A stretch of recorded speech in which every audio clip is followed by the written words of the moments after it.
Okay.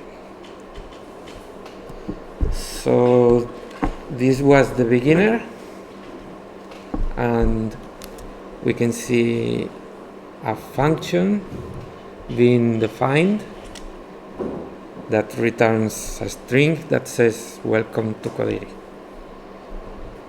And if we check it, we can see that it's returning welcome to Codiri. What I also asked you is if you knew a different way to define a function, and I told you about two, that it was something like this. So const welcome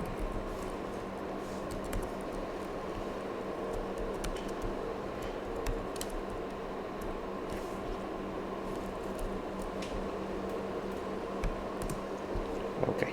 So this is called a function expression, and the other one is called a function declaration, and we can check that it's going to return the same value, welcome to Codiri. And a different way to do it was with an arrow function. That was something like this.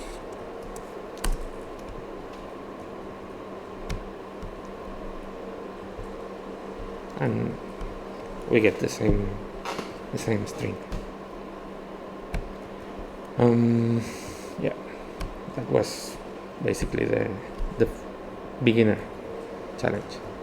So now on the intermediate, we had a function. Sorry, not this.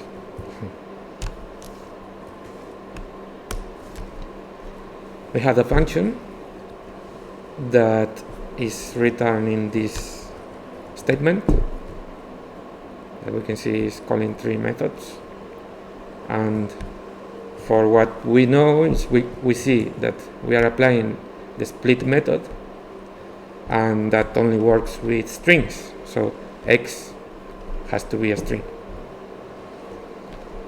and then that string is going to be this wasn't there. This is going to be split into an array.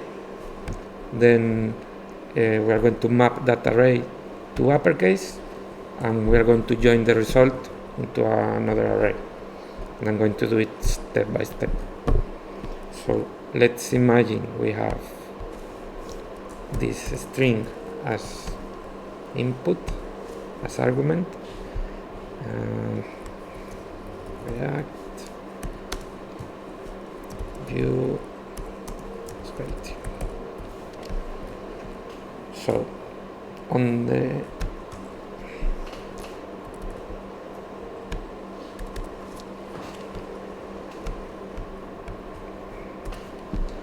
first method, we are going to have the string split by commas. Yeah. So here it is, and it keeps the spaces because we are just splitting by commas.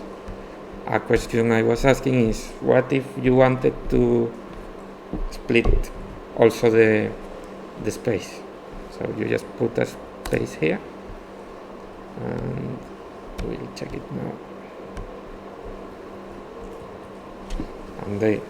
And the space is gone. It's not there anymore.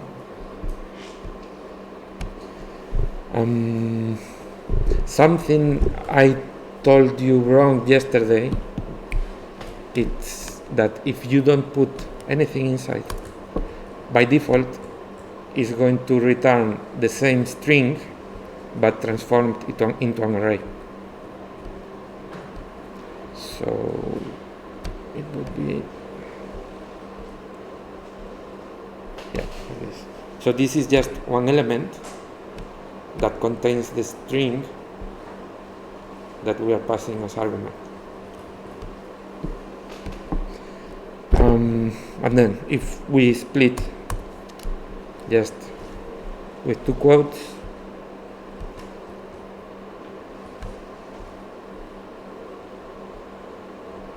we get all the characters split, including the space. Can you see it? Yeah, I don't know. Yeah.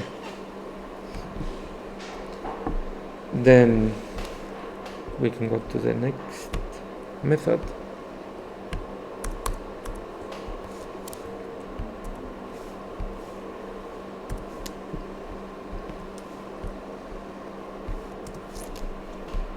So what this is going to do is going to iterate over each value of the array we had before, and it's going to transform it to uppercase.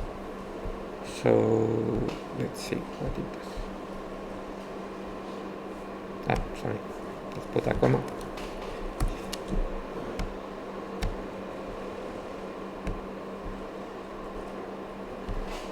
So here we go.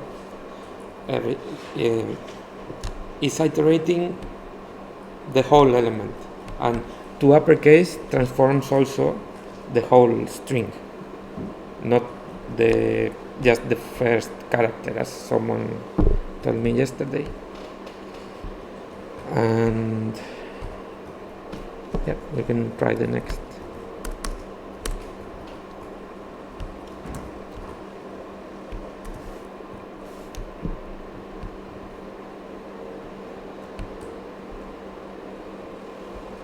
So we can see that join put the character we passed inside the quotes between each element, and because we had a space before, it's keeping the spaces. They are here. Okay. So yeah, something I didn't tell you about yesterday is that the split method can take more than one argument. The second argument is called a limit, and is just to say I only want to split the first two matches for this character. So if we, for instance, write 2, instead of having an array with React Vue Svelte, we're going to have just React Vue. I'm going to show you. Here it is. And if we uncomment this, the end result is going to be the same. It's going to be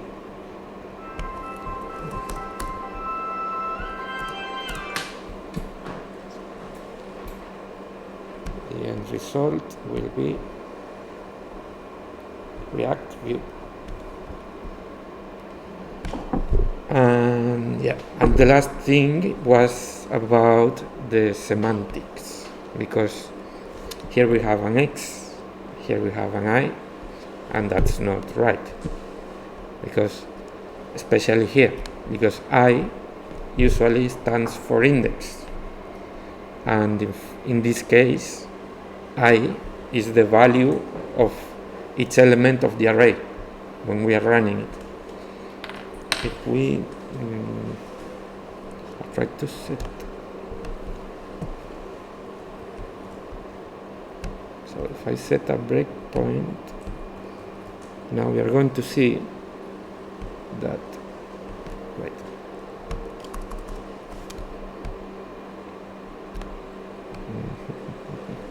wait a second.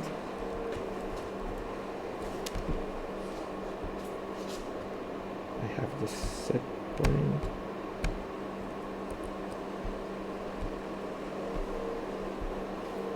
Okay, so I don't know. Yeah, I think let's try it like this. If not, I'll zoom it again. So now if we run it, it's going to stop where we set the set point. So right now we have X, that is React Vue Svelte, this is the string. Then if we go to the next, we have, now we are in the first iteration. and I is React. On the next iteration, I is going to be Vue, and on the next iteration is going to be Svelte. And we can see that the index would be 0, 1, or 2. It's not the same thing. So this name is misleading. So we should name it another way. How should we name it? Well, because at first we didn't have any information about what was going to be passed as argument. The only thing we know is that it's a string, which is still not a very good name, but at least is more specific than X. So we could write string, and here string, and then here the same thing. We don't know what kind of string we have. We don't know if it's a list of names, if it's a sentence with a few commas inside. We don't know. So for instance, but of course we can't leave the I there because that's misleading. So for instance, element is not very specific. Usually it won't be a good name, but we don't have more information. So element. And now we write again this, it's going to work. So React, Vue, Svelte.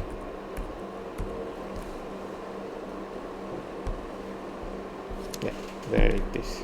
Because it's just the name of the variables. We can put anything there. But if it's semantics, better. If it's semantics, sorry. If it has a meaning, it's going to make the code more readable.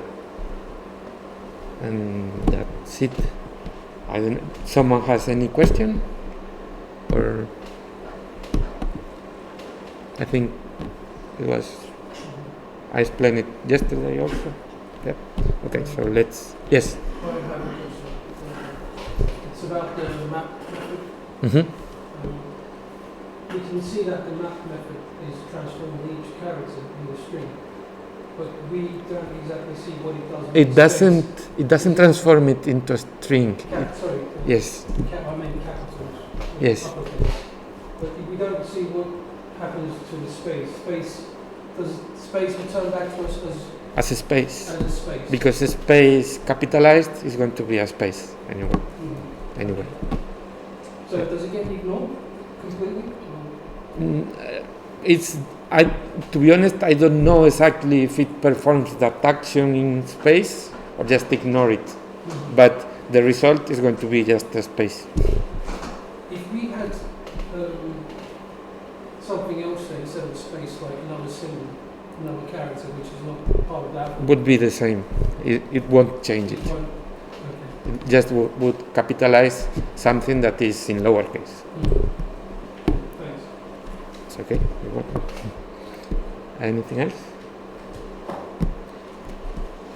Okay, so I'm going to leave it here.